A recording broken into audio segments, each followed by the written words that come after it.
전 세계인들에게 충격적인 상황이 발생했습니다.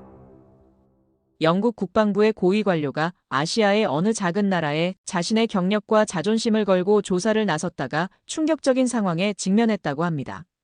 이 사건은 유럽 방산업계를 뒤흔들었고 세계 각국의 군사 전략에 급격한 변화를 가져왔다는데요. 더 놀라운 것은 그 나라가 현재 정치적 혼란으로 국가 수뇌부와 심지어 대통령까지 텅 비어있는 상황이라는 점입니다. 당시 영국 관료는 이런 나라가 우리를 위협한다고요? 라며 비웃었다고 하는데 그의 귀국 후 태도가 어떻게 변했는지, 대체 그는 무엇을 보았고 무슨 일이 있었던 것인지 지금 시작합니다. 시작 전 1초 만에 누를 수 있는 좋아요 버튼과 구독 버튼을 함께 눌러주시면 영상 제작에 큰 도움이 됩니다. 저는 영국 국방부 동아시아 안보전략국 국장 올리버 그랜트입니다. 그날은 평소와 다를 바 없는 회의였습니다. 하지만 제 인생의 모든 것이 바뀌는 순간이 될 줄은 몰랐죠. 제임스가 갑자기 긴급 회의를 소집했고 저는 두꺼운 파일 하나를 건네받았습니다. 파일 표지에는 대한민국 방산 현황이라고 적혀 있었어요. 저는 그 파일을 보자마자 웃음이 나왔습니다. 설마 이게 진담입니까? 지금 한국이 어떤 상황인지 모릅니까? 제 목소리에는 비웃음이 가득했습니다. 한국이라는 나라가 어떤 상황인지 다들 알고 있을 테니까요. 대통령의 무지한 생각 때문에 계엄령이 떨어지고 그로 인해 대통령 탄핵에 장관들은 줄줄이 사퇴하고 국방부 장관까지 공석이라는 소식이 들려왔으니까요. 국가 수뇌부 10여 명이 비어있는 나라가 무슨 방산 전략을 세운답니까? 저는 파일을 책상 위에 던지듯 올려놓았습니다. 정치도 엉망, 외교도 마비된 나라가 무슨 수로 영국을 뛰어넘었다는 말인지 도무지 이해할 수 없었어요. 그때 제임스가 아무 말 없이 프로젝터를 켰습니다. 화면에는 한국 방산 수출 그래프가 펼쳐졌어요. 처음에는 믿을 수 없어서 그래프를 2번, 3번 쳐다봤습니다. 수치가 점점 올라가다가 영국을 추월하는 지점이 선명하게 표시되어 있었죠. 올리버, 우린 이제 그런 편견으로는 살아남을 수 없어. 제임스의 목소리는 차분했지만 단호했습니다. 저는 여전히 냉소적인 표정을 지으며 속삭였어요. 정치가 멈춘 나라가 세계를 움직인다? 웃기는 소리죠. 하지만 그래프는 거짓말을 하지 않았습니다. 수치는 명확했고 자료는 철저했어요. 제 마음속에는 의문이 일기 시작했습니다. 정말 국가 수뇌부가 텅 빈 나라가 우리 영국을 위협한다고요? 그게 말이 되나? 제임스는 제 표정을 읽었는지 조용히 말했습니다. 직접 가서 확인해봐. 내일 아침 비행기야. 책상 위에 한국행 비행기 티켓이 놓였고 저는 그제서야 이 임무가 단순한 보고서 검토가 아님을 깨달았습니다. 하지만 그게 시작이었습니다. 제 인생의 모든 편견과 고정관념이 무너지기 시작한 그 순간이었죠. 저는 티켓을 받아든 채로 사무실을 나왔습니다. 내일 아침 히스로 공항에서 인천행 비행기를 타야 하다니 갑작스러운 일정이 믿기지 않았어요. 집에 돌아와 짐을 꾸리면서도 계속 그 그래프가 눈앞에 아른거렸습니다. 그날 밤 저는 노트북을 켜고 한국 방산에 대해 검색하기 시작했죠. 처음엔 반신반의하는 마음으로 시작했습니다. 만 자료를 찾을수록 놀라움을 감출 수 없었어요. 지난 10년간 한국의 방산 산업은 놀라운 성장세를 보였더군요. 수출 품목도 다양했습니다. K9 자주포 전투기, 잠수함, 미사일 방어 시스템까지. 그리고 도대체 어떻게 정치적 불안정 속에서 이런 성과를 낼 수 있는 건지 의문이 들었어요. 숫자로만 보니 더 미친 듯 했습니다. 새벽까지 자료를 검토한 후 저는 겨우 2시간 잠을 잤고 아침에 짐을 챙겨 공항으로 향했습니다. 비행기 안에서도 제 머릿속은 복잡했어요. 한국 방산의 성장 그래프는 마치 로켓처럼 치솟고 있었죠. 영국을 넘어서는 그 순간이 생생하게 그려졌습니다. 기내식을 먹으며 옆자리 승객과 대화를 나눴는데 마침 그분도 한국으로 출장 가는 비즈니스맨이었어요. 전자산업 관련된 일을 한다고 했죠. 한국은 정말 놀라운 나라입니다. 정치적 혼란에도 기업들은 자기 길을 가죠. 영국보다 더 빠르게 움직여요. 그 말을 들으니 제 의심이 더 커졌습니다. 정말 그런 나라가 존재할까? 정치가 흔들려도 산업은 흔들리지 않는 나라라니. 믿기 어려웠어요. 11시간의 긴 비행 동안 저는 계속 한국 방산에 대한 자료를 검토했습니다. 그리고 점점 더 충격에 빠져들었죠. 방산 수출 4위, 수출 증가율 1위, 기술 자립도 상승세. 이 모든 수치가 제 상식을 뒤흔들었습니다. 비행기가 인천 상공에 접어들자 창밖으로 서해가 보였습니다. 저는 창문에 머리를 기대며 생각했어요. 이 바다 너머에 정말 그런 나라가 있을까? 정치가 멈춰도 산업이 달리는 나라가. 비행기가 서서히 고도를 낮추며 인천국제공항으로 접근했습니다. 제 마음은 이미 확신하고 있었어요. 이게 진짜일 리가 없다고. 보고서가 과장됐거나 잘못된 거라고. 직접 확인해서 그 오류를 찾아내겠다고 말이죠. 비행기가 활주로에 닿는 순간 저는 깊은 한숨을 내쉬었습니다. 이제 진실을 확인할 시간이었어요. 정말 한국이 영국을 넘어선 방산 강국인지 제 눈으로 직접 보고 돌아가리라 다짐했습니다. 비행기에서 내려 인천국제공항의 출입국 심사대로 향했습니다. 첫인상은 깔끔하고 현대적인 모습이었어요. 하지만 솔직히 말해서 런던 히스로나 파리 샤를드골 공항과 크게 다르지 않아 보였죠. 제 마음속에는 여전히 의심이 가득했습니다.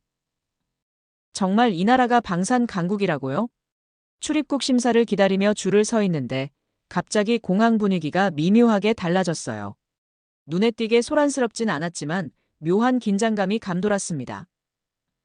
몇몇 직원들이 귀에 이어폰을 꽂은 채 분주히 움직이기 시작했죠. 그때 제 시선이 한 무리의 중국인으로 보이는 승객들에게 향했습니다.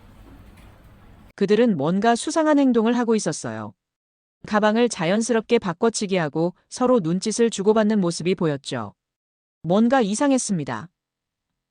그리고 몇 초 뒤에 일어난 일은 제가 평생 잊지 못할 장면이 됐어요. 마치 거짓말처럼 평범한 승객으로 보였던 사람들이 일제히 그 중국인들을 둘러쌌습니다. 사복 차림이었지만 그들의 움직임은 전문적이었죠. 저는 제자리에 얼어붙어 그 상황을 지켜봤습니다. 단 10초 만에 모든 용의자들이 제압되었어요. 소리 하나 없이, 소란 하나 없이 말이죠. 심지어 주변 승객들은 무슨 일이 일어났는지 눈치채지도 못한 것 같았습니다. 가장 놀라운 건 그 와중에도 공항 운영이 전혀 멈추지 않았다는 점이었어요. 출국 심사줄도 끊기지 않았고 안내방송은 차분하게 영어와 중국어, 한국어로 계속되고 있었습니다. 안전을 위한 추가 검사가 진행 중입니다. 양해 바랍니다. 저는 혼자 중얼거렸습니다. 뭐지? 테러인가? 아니, 너무 조용한데. 이게 실시간 국가 방어 시스템인가? 그때 제 시선이 천장으로 향했어요. 고정된 CCTV가 아니라 움직이는 카메라들이 있었습니다. 나중에 알게 됐지만 그것은 실시간 AI CCTV 시스템이었어요. 가방 이동 경로부터 용의자들의 동선과 공범 여부까지 실시간으로 분석하는 시스템이었죠. 제가 심사대를 통과할 때쯤 체포된 중국인들과 압수품을 담은 박스들이 조용히 사라지는 모습이 보였습니다. 마치 아무 일도 없었던 것처럼요. 출구로 나가자 한 남자가 제 이름을 부르며 다가왔어요. 올리버 그랜트 씨? 저는 한국 국방부 이정훈 대령입니다. 이정훈 대령은 제 손을 꽉 잡으며 인사했습니다. 저는 방금 본 광경에 대해 물어볼 수밖에 없었어요. 방금 그 상황은 뭐였습니까? 이정훈 대령은 잠시 미소를 지으며 대답했습니다. 마약 밀매 조직입니다. 중국에서 들어오는 루트 중 하나죠. 우리는 이미 그들의 동선을 파악하고 있었습니다. 저는 더 궁금해졌어요. 하지만 어떻게 그렇게 빨리, 그리고 소란 없이 대처할 수 있는 거죠? 이정훈 대령의 대답은 간단했습니다. 올리버 씨, 한국의 공항은 단순한 관문이 아닙니다. 여긴 이미 국방의 최전선이에요. 24시간 AI 감시 체계와 특수훈련된 요원들이 배치되어 있죠. 그 말을 듣는 순간 저는 깨달았습니다. 제가 방금 본 것은 단순한 보안 작전이 아니라 국가 안보 체계의 실시간 작동이었던 거죠. 정치적 혼란 속에서도 국가 안보는 흔들림 없이 작동하고 있었어요. 이정훈 대령은 제 표정을 읽었는지 이렇게 덧붙였습니다. 그랜트 씨, 이건 시작에 불과합니다. 이제 진짜 한국의 국방력을 보여드리죠. 저는 입국 첫날부터 국가안보의 실전 현장을 목격했습니다. 그리고 그 순간 제 마음속에 있던 의심의 벽이 조금씩 허물어지기 시작했어요. 이 공항은 세계 최첨단 방산국의 첫 방어선이었습니다. 그리고 이건 시작에 불과했죠. 이정훈 대령과 함께 공항을 빠져나와 차에 탔습니다. 이정훈 대령은 제게 오늘의 일정을 설명했어요. 오늘은 한화에어로스페이스 생산 공장을 방문하겠습니다. 그랜트 씨가 가장 궁금해하실 부분을 보여드리려고 합니다. 저는 속으로 생각했습니다. 영국의 BAC 시스템이나 다른 서구 방산업체 공장도 많이 봤는데 뭐가 다를까? 여전히 의심이 남아 있었죠. 차는 경기도의 어느 산업단지로 향했습니다. 이동하는 내내 창밖으로 보이는 한국의 풍경이 인상적이었어요. 번화한 도시와 첨단 건물들, 그리고 곳곳에 보이는 건설 현장은 이 나라가 멈추지 않고 발전하고 있음을 보여주는 듯 했습니다. 약 1시간 후, 우리는 대규모 산업단지에 도착했어요. 높은 담장과 철저한 보안 시스템이 갖춰진 곳이었죠. 게이트를 통과하자 넓은 부지에 여러 건물이 자리 잡고 있었습니다. 여기서 KF-22 전투기 부품과 K9 자주포, 그리고 첨단 유도 미사일이 생산됩니다. 이정훈 대령이 설명했어요. 공장 내부로 들어서자마자 저는 충격을 받았습니다. 제가 예상했던 일반적인 중공업 공장과는 완전히 달랐어요. 마치 의료시설급의 깨끗함이 저를 놀라게 했죠. 바닥은 반짝이고 공기는 청정했으며 소음도 놀라울 정도로 적었습니다. 이게 공장이야, 연구소야? 저도 모르게 중얼거렸어요. 더 놀라운 건 생산 라인이었습니다. 사람보다 로봇이 더 많았어요. 완전 자동화된 시스템이 대부분의 공정을 제어하고 있었죠. 몇몇 엔지니어들이 컴퓨터 앞에 앉아 모니터링만 하고 있었습니다. 여기는 처음부터 끝까지 자동화 로봇 시스템으로 운영됩니다. 인적 오류를 최소화하고 생산 효율을 극대화했죠. 안내하던 한화 직원이 자랑스럽게 말했습니다. 우리는 KF-21의 엔진 조립 라인과 K9 자주포의 포탑 조립 현장, 그리고 드론의 자율 시스템 테스트 실험실까지 차례로 견학했어요. 모든 공정이 정밀하고 효율적이었습니다. 영국 공장의 2배는 더 빠른 속도로 움직이고 있었죠. 그때 제 눈에 들어온 것은 공장 한쪽에서 이루어지고 있던 활동이었어요. 대형 수송기에 K9 자주포가 실리고 있었습니다. 이건 어디로 가는 건가요? 호기심이 생겨 물었죠. 폴란드로 보냅니다. 이번 주에만 30대 출고합니다. 저는 믿을 수 없었습니다. 영국에서는 한 달에 생산하기도 어려운 양을 일주일 만에 출고한다고요? 더 놀라운 건 출고 대기장이었어요. 그곳에는 각국의 국기가 걸려 있었습니다. 호주, 폴란드, 이집트, 핀란드 등 여러 나라의 국기가 보였죠. 마치 수출 대기줄이 강대국 리스트 같았습니다. 다음 달부터 영국 국기도 걸릴지 모르겠네요. 한화 직원이 농담처럼 말했지만 저는 웃을 수가 없었어요. 마지막으로 우리는 회의실 쪽으로 안내받았습니다. 거기서 본 광경은 더 충격적이었어요. 외국군 관계자들이 화상회의로 계약을 진행 중이었고 바로 옆 사무실에서는 1조 원 규모의 계약이 전자서명으로 진행되고 있었습니다. 영국은 6개월을 걸릴 일을 한국은 점심시간 전에 끝내네. 저도 모르게 혼잣말이 나왔어요. 견학을 마치고 나오면서 이정훈 대령이 저에게 물었습니다. 그랜트 씨, 저희 공장이 어떠십니까? 저는 솔직하게 대답할 수밖에 없었어요. 놀랍습니다. 속도, 기술, 가격 모든 면에서 영국을 앞서고 있군요. 이정훈 대령은 출구로 향하며 말했습니다. 이곳이 바로 한국이 군사 강국이 된 이유입니다. 실제 전쟁에 참여해서가 아니라 첨단 무기를 만들어 전 세계에 수출함으로써 국제 안보 질서에 영향력을 행사하는 거죠. 출구에 놓인 세계 4위 방산 수출국 현판을 응시하며 저는 생각했습니다. 이곳은 단순한 공장이 아니었습니다. 세계 방산의 심장이었어요. 한국은 무기를 만들지 않습니다. 세계 방산 시장을 지배하고 있었죠. 강대국은 이미 바뀌었다는 생각이 제 마음에 확실히 자리 잡기 시작했습니다. 그리고 영국이 이 현실을 직시하지 않는다면 우리는 더 뒤처질 것이라는 불안감이 저를 엄습했어요. 한화에어로스페이스 공장을 나와 저는 이정훈 대령의 차에 다시 올랐습니다. 머릿속은 복잡했어요. 방금 본 모든 것이 제 기존 인식을 완전히 뒤엎었기 때문이죠. 영국의 방산 산업과 비교하며 우리가 얼마나 뒤처지고 있는지 깨달았습니다. 다음은 어디로 가나요? 제가 물었어요. 국방부로 가겠습니다. 미국 국방부와 화상회의가 예정되어 있습니다. 그랜트 씨도 참관하시면 좋을 것 같아서요. 이 말을 듣고 저는 의아했습니다. 왜 미국과의 회의에 영국 관료인 저를 참석시키려는 걸까? 이정훈 대령의 의도가 궁금했지만 묻지 않았어요. 곧 알게 될 테니까요. 국방부에 도착해 우리는 회의실로 안내받았습니다. 현대적인 장비가 갖춰진 공간이었어요. 큰 스크린이 벽에 걸려 있었고 테이블에는 각자의 자리마다 태블릿이 놓여 있었죠. 회의가 시작되고 화면에는 미국 국방부의 데이비드 밀러 차관보가 나타났습니다. 그는 먼저 한국 측 인사들과 인사를 나누더니 저를 발견하고 놀란 표정을 지었어요. 영국 국방부에서 오셨군요. 한국에 방문 중이신가 보네요. 저는 짧게 인사를 했습니다. 데이비드 밀러는 미국 국방부의 중요 인물이었고 저와도 몇 번 만난 적이 있었죠. 회의는 한미 간 해양안보 협력에 대한 내용이었습니다. 주로 서해와 동중국해에서의 공동작전과 정보 공유에 관한 논의였어요. 그런데 중간에 화제가 한국의 조선 기술로 넘어갔죠. 데이비드 밀러가 저를 향해 말했습니다. 사실 트럼프 대통령도 취임 직후 한국 조선 기술을 높이 평가했네.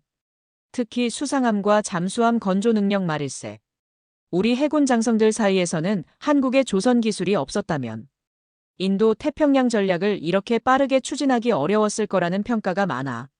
저는 순간 귀를 의심했어요. 항공모함이요? 설마 한국이 그런 걸 만든다고요? 데이비드 밀러는 웃으며 대답했습니다. 한화오션을 모르나? 한국의 조선 기술은 이미 세계 최고 수준이지. 트럼프도 당선 직후 공개적으로 한국의 협력이 절실하다며 조선업을 칭찬했었네. 지금 미국 해군도 한국의 기술을 무시할 수 없는 상황이야. 화면에는 한화오션이 건조 중인 차세대 항공모함 이미지가 나타났어요. 거대한 규모와 최첨단 설계가 한눈에 들어왔습니다. 영국의 퀸 엘리자베스급 항공모함보다 더 진보된 형태였죠. 데이비드 밀러는 이어서 말했어요. 솔직히 말하면 한국이 없으면 미국 해군도 더 이상 아시아 패권을 유지하기 어렵네. 중국의 해양 팽창을 견제하기 위해서는 한국의 조선 기술이 필수적이야. 저는 충격에 휩싸였습니다. 항공모함까지 만드는 나라라니. 심지어 트럼프조차 인정한 기술력이라니. 이젠 바다마저 한국 없이 움직이지 않는 상황이었죠. 회의가 끝나고 이정훈 대령과 함께 회의실을 나오면서 저는 질문했어요. 정말 항공모함을 건조할 수 있나요? 영국도 몇 안 되는 항공모함 보유국인데. 이정훈 대령은 자신감 있게 대답했습니다. 그랜트 씨, 우리는 이미 세계 1위 조선 강국입니다. 민간 선박은 물론 군함 건조 능력도 세계 최고 수준이죠. 항공모함은 시간 문제일 뿐입니다. 그의 말투에는 자부심이 넘쳤어요. 그리고 저는 그것이 과장이 아님을 직감했습니다. 방산 공장에서 본 기술력과 생산 효율성이 그 증거였죠. 저녁 식사 자리에서 이정훈 대령은 더 많은 이야기를 들려주었어요. 한국이 어떻게 조선 강국이 되었는지, 그리고 그 기술을 어떻게 방산 분야로 확장했는지에 대해서요. 저는 그 이야기를 들으며 점점 더 큰 충격에 빠져들었습니다. 숙소로 돌아와 침대에 누워 저는 오늘 본 모든 것을 정리해 보려 했어요. 하지만 너무 많은 정보가 한꺼번에 밀려왔죠. 인천공항에서의 첨단 보안 시스템, 한화에어로스페이스의 자동화된 생산 라인, 그리고 이제는 항공모함까지. 이 모든 게 정치적 혼란 속에서도 가능했다니. 창밖으로 서울의 밤 풍경을 바라보며 저는 생각했습니다. 트럼프도 무릎 꿇게 한 기술력이라니. 이젠 바다도 하늘도 한국 없이 움직이지 않는 세상이 되었구나. 영국은 어떻게 이 변화를 놓쳤을까? 그리고 이제 우리는 어떻게 따라잡을 수 있을까? 이 질문들이 제 머릿속을 맴돌았고 저는 내일 더 충격적인 현실을 마주하게 될 것이라는 예감이 들었습니다.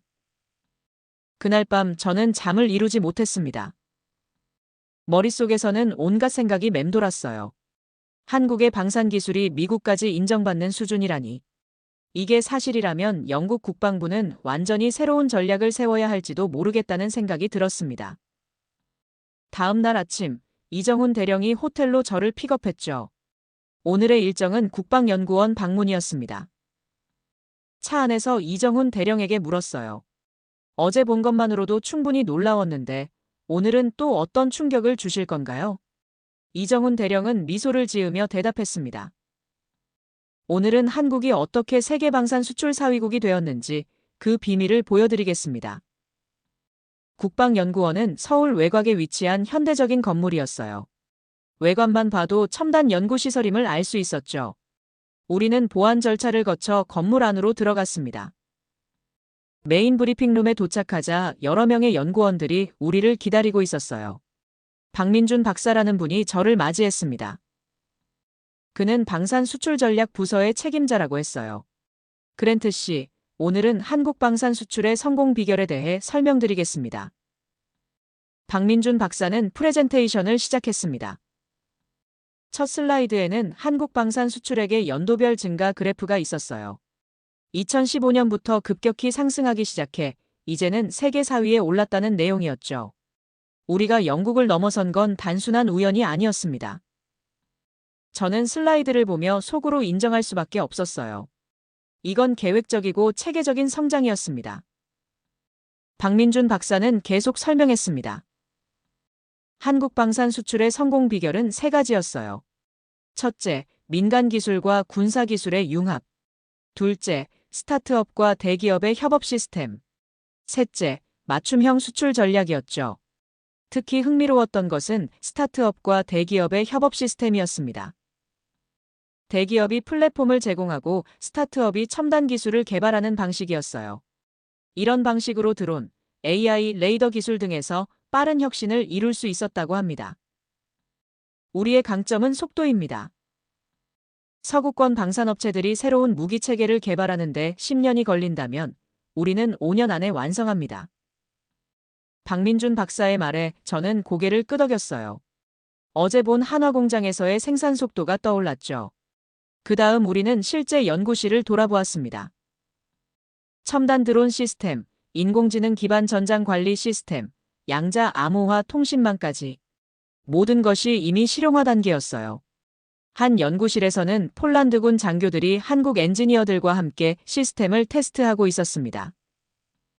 또 다른 곳에서는 중동 국가대표단으로 보이는 사람들이 미사일 방어 시스템에 대한 브리핑을 받고 있었어요. 전 세계가 한국을 찾아오고 있습니다. 이정훈 대령이 자랑스럽게 말했어요. 점심시간이 되자 우리는 연구원 구내식당으로 향했습니다. 식당에서도 다양한 국적의 사람들이 보였어요. 한국 방산의 국제화를 실감할 수 있는 순간이었습니다.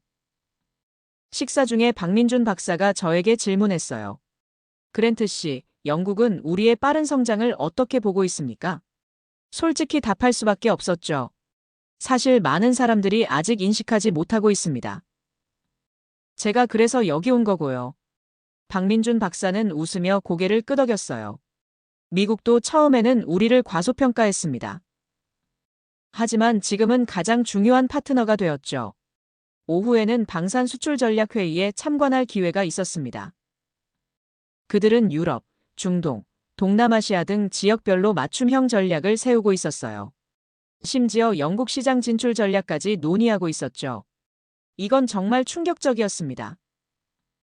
회의가 끝나고 박민준 박사가 저에게 마지막 질문을 던졌어요. 그랜트 씨, 이제 좀 이해가 되십니까? 한국이 어떻게 세계 4위 방산 수출국이 되었는지. 저는 깊은 한숨을 내쉬며 대답했습니다. 네, 이제 이해가 됩니다. 전 세계가 한국을 찾고 있군요. 그날 저녁 호텔로 돌아오는 길에 생각했어요. 지금까지 본 모든 것이 제 상식을 완전히 뒤엎었습니다. 영국이 수백 년 동안 쌓아온 군사 강국으로서의 위상이 이제는 한국에 위협받고 있었죠. 정치적 혼란 속에서도 이런 성과를 이룬 나라라니. 정말 믿기 어려웠습니다. 창밖으로 서울의 야경을 바라보며 저는 생각했어요. 전 세계가 한국을 산다. 이게 현실이구나. 우리 영국은 이 현실을 직시하고 빨리 대응책을 마련해야 한다는 절박함이 밀려왔습니다. 다음 날 아침, 저는 한국에서의 마지막 일정을 준비했습니다.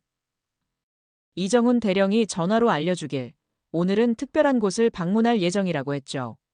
한국군 최첨단 시설을 보여주겠다는 말에 저는 기대와 호기심이 생겼어요. 이정훈 대령의 차를 타고 우리는 서울 외곽의 한 군사기지로 향했습니다.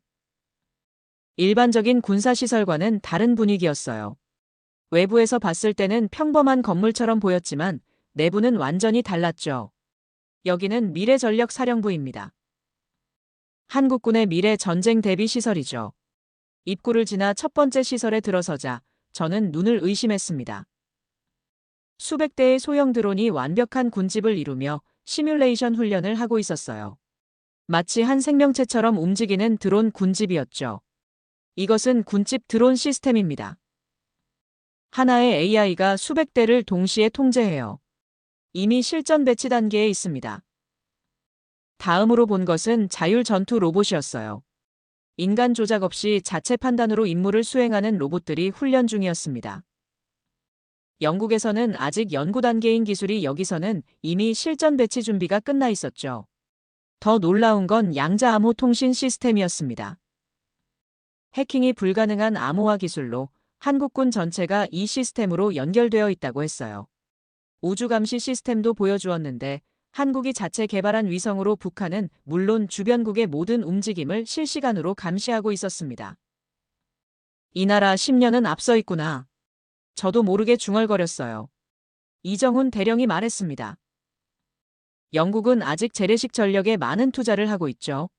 우리는 이미 그 단계를 넘어 미래를 준비하고 있습니다. 재래식 전력이란 말이 가슴에 콕 박혔어요. 맞는 말이었으니까요. 영국은 여전히 전통과 역사를 강조하는 군대 문화에 많은 예산을 쓰고 있었습니다. 반면 한국은 모든 자원을 미래 전쟁 준비에 집중하고 있었죠. 마지막으로 본 것은 AI 기반 전장 관리 시스템이었어요. 모든 전투 상황을 인공지능이 분석하고 최적의 대응을 제시하는 시스템이었습니다. 실제 전투 상황을 가정한 시뮬레이션에서 인간 지휘관보다 30% 더 효율적인 결과를 보여줬다고 해요. 시설을 나오면서 이정훈 대령이 물었습니다. 어떻습니까, 그랜트 씨? 이제 한국의 미래 전력을 이해하셨나요? 저는 솔직하게 대답했어요. 이건 상상 속의 미래가 아니라 현실이군요. 놀랍습니다. 귀국 비행기를 타기 위해 공항으로 향하는 길, 저는 지난 며칠간 본 모든 것을 정리하려 했습니다. 하지만 너무 충격적인 경험들이었어요. 영국에 돌아가 이 모든 것을 어떻게 보고해야 할지 막막했습니다. 분명한 건 하나였어요. 한국은 미래 전쟁을 준비하고 있고 영국은 아직 과거에 머물러 있다는 사실. 이 현실을 영국 국방부가 얼마나 받아들일 수 있을지 의문이었지만 반드시 알려야 했습니다. 런던 히스로 공항에 도착하자마자 저는 국방부로 직행했습니다. 제임스가 긴급 회의를 소집해 두었다는 연락을 받았기 때문이죠. 비행기에서 내린 후 피로감이 몰려왔지만 제가 목격한 내용을 하루라도 빨리 보고해야 한다는 사명감이 더 컸어요. 국방부 건물로 들어서자 익숙한 분위기가 저를 반겼습니다. 하지만 며칠 전과는 다른 시선으로 이 모든 것을 바라보게 됐죠. 영국 국방부의 웅장한 건물과 역사적인 장식들이 이제는 제 눈에 구식으로 보였습니다. 한국에서 본 첨단 시설들과 너무나 대조적이었어요. 회의실에 들어서자 제임스와 다른 고위 관료들이 저를 기다리고 있었습니다. 그들의 표정은 진지했어요. 제가 보내온 간략한 중간 보고서를 이미 읽은 듯했죠. 올리버, 자리에 앉게. 한국에서 무엇을 보았는지 모두 들려주게. 저는 깊은 숨을 들이쉬고 제가 경험한 모든 것을 하나하나 설명하기 시작했습니다. 인천공항에서의 첨단 보안 시스템, 한화에어로스페이스의 자동화된 생산 라인, 미국과의 해양안보 협력, 세계 4위 방산 수출국의 비밀, 그리고 마지막으로 본 미래전력사령부까지요. 회의실은 점점 긴장감으로 가득 찼습니다. 일부 관료들은 의심스러운 표정을 짓기도 했지만 제가 가져온 자료와 사진들이 그 의심을 씻어냈어요. 이건 우리가 알고 있던 한국의 모습이 아닙니다. 정치적 혼란 속에서도 이런 성과를 이룬 나라를 우리는 너무 과소평가했습니다. 제임스가 깊은 생각에 잠긴 표정으로 물었어요. 올리버의 의견을 듣고 싶네. 우리는 어떻게 대응해야 하지? 그 순간 저는 망설임 없이 대답했습니다. 한국과의 군사 협력 없이는 영국의 미래가 없습니다. 우리는 지금 당장 한국과 전면적인 군사 협력을 시작해야 해요. 회의실에 잠시 침묵이 흘렀습니다. 그리고 제임스가 고개를 끄덕였죠. 올리버 말이 맞아. 우리는 지금까지 전통과 역사에 안주했어. 이제 우리가 배워야 할 때야. 그날 회의는 밤늦게까지 이어졌습니다.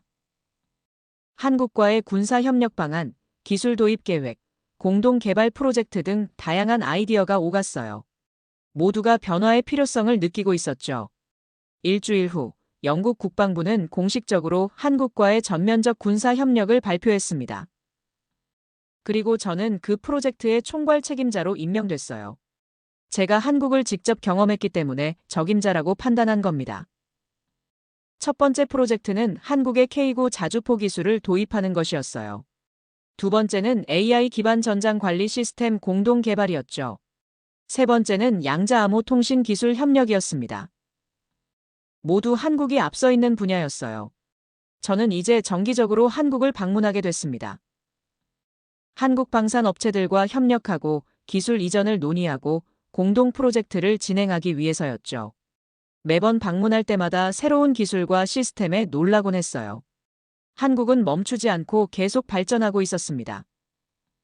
가장 인상적인 변화는 영국 내 인식의 변화였어요. 처음에는 한국과의 협력에 회의적이던 사람들도 이제는 그 필요성을 인정하게 됐죠. 한국이 없다면 영국도 없다라는 말이 국방부 내에서 유행어처럼 퍼졌습니다. 1년 후, 한국에서 열린 한영 국방 협력 포럼에 참석했을 때였습니다. 이정훈 대령을 다시 만났는데 그가 웃으며 물었어요. 그랜트 씨, 이제 한국을 어떻게 생각하십니까? 저는 미소를 지으며 대답했습니다. 이정훈 대령, 부끄럽게도 저는 처음에 한국을 너무 과소평가했습니다. 정치적 혼란에 빠진 나라, 영국보다 열등한 나라라고 생각했죠. 하지만 이제 알아요. 한국은 미래를 만들어가는 나라라는 걸요. 이정훈 대령이 고개를 끄덕였습니다. 우리는 정치적 혼란 속에서도 멈추지 않았습니다. 오히려 더 열심히 일했죠. 그것이 한국의 저력입니다. 저는 그날 저녁 서울의 야경을 바라보며 생각했어요. 내가 처음 이 나라를 방문했을 때 가졌던 편견이 얼마나 우스웠는지, 그리고 이제 영국의 미래가 한국과 얼마나 깊이 연결되어 있는지, 이젠 우리가 배워야 할 때라는 생각이 더욱 확고해졌습니다. 한국의 기술, 한국의 효율성, 한국의 미래 지향적 사고방식, 이 모든 것을 영국이 받아들여야만 우리도 살아남을 수 있다는 사실을 이제는 명확히 알게 됐어요. 정치가 멈춘 나라가 세계를 움직인다고 조롱했던 제 자신이 부끄러웠습니다. 한국은 정치와 상관없이 계속 발전하고 있었고, 이제는 세계를 움직이는 강대국이 되어 있었죠. 그리고 저는 그 변화의 증인이자, 이제는 그 변화를 영국에 전파하는 전도사가 되었습니다.